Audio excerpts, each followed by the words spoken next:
India में real estate में investments बढ़ती जा रही हैं। अब इन्वेस्टर्स पुराने तरीकों को छोड़कर रियल एस्टेट में निवेश करने के लिए नए तरीके ढूंढ रहे हैं।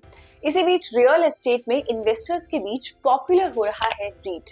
हाल ही में आई एक रिपोर्ट में बताया गया है कि इंडिया का 60% ऑफिस स्पेस रीट का हिस्सा बन सकता है। इस रिपोर्ट में और क्या क्या बताया गया है, रीट क्या होते हैं, इंडिया में टोटल कितने रीट्स हैं और आप इसमें कैसे इन्वेस्ट कर सकते हैं, चलिए जानते हैं this episode of India on the lines. सबसे पहले समझते हैं कि रीट्स क्या होते हैं। रीट्स की फुल फॉर्म है रियल एस्टेट इन्वेस्टमेंट ट्रस्ट्स। ये ऐसे फर्म्स या कंपनीज होते हैं जो कई अलग अलग सेक्टर्स में इनकम जनरेटिंग रियल एस्टेट को ऑपरेट करते हैं। इन फर्म्स के शेयर्स निवेशक खरीद सकते हैं और स्टॉक्स की तरह इनकी ट्रेडिंग कर सकते हैं। यानी इन्वेस्टर्स डायरेक्टली किसी प्रॉपर्टी में इन्वेस्ट किए बिना भी रीट्स के जरिए रियल एस्टेट में इन्वेस्ट कर सकते हैं। इनकी ट्रेडिंग स्टॉक एक्सचेंजेस पर ही की जाती है। रीट्स के थ्रू इन्वेस्टर्स कई तरह की प्रॉपर्टीज में भी इन्वेस्ट कर सकते हैं, जैसे कि ऑफिस बिल्डिंग्स, शॉपिंग मॉल्स और होटल्स। तो इंडिया में फिलहाल कितने रीट्स हैं और ये रीट्स का मार्केट कैसा है? हाल ही में जारी हुई रिपोर्ट के मुताबिक इंडिया में रीट्स का मार्केट अभी अर्ली स्टेजेस पर है।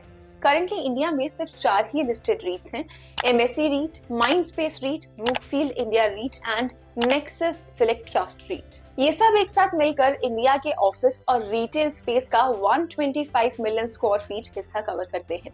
रिपोर्ट में ये भी बताया गया है कि ग्लोबल मार्केट के कंपैरिजन में इंडिया का रीट मार्केट अभी छोटा है। अब सवाल ये कि अगर आप रीट्स में इन्वेस्ट करना चाहें तो कैसे कर सकते हैं?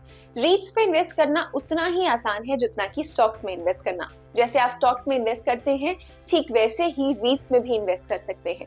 किसी भी ऑनलाइन प्लेटफॉर्म के जरिए आप अपने मनपसंद रीट के शेयर्स को खरीद कर अपनी स्ट्रैटेजी के हिसाब से उसमें पैसा लगा सकते हैं। इसके अलावा रियल एस्टेट कंसल्टेंट फर्म वेस्टियान की रिपोर्ट में रीट को लेकर और भी जानकारी दी गई है। रिपोर्ट में कहा गया है कि रीट्स फॉरेन और डोमेस्टिक इन्वेस्टर्स के बीच पॉपुलर हो रहा है क्योंकि यहाँ डिविडेंड्स के जरिए इन्वेस्टर्स को अच्छे रिटर्न्स मिल रहे हैं। इंडिया में रीट्स की शुरुआत 2014 में हुई थी। तब से लेकर अब तक रीट्स निफ्टी रियलिटी इंडेक्स को आउट परफॉर्म करते हुए डिविडेंड्स के जरिए 16,800 करोड़ डिस्ट्रीब्यूट कर चुका है। तो क्या आप भी रीट्स में इन्वेस्ट करना चाहेंगे या नहीं? कमेंट सेक्शन में जरूर बताएं। We'll see you in the next episode of India on the Rise. If you like this video, then like, share and subscribe to ET Now.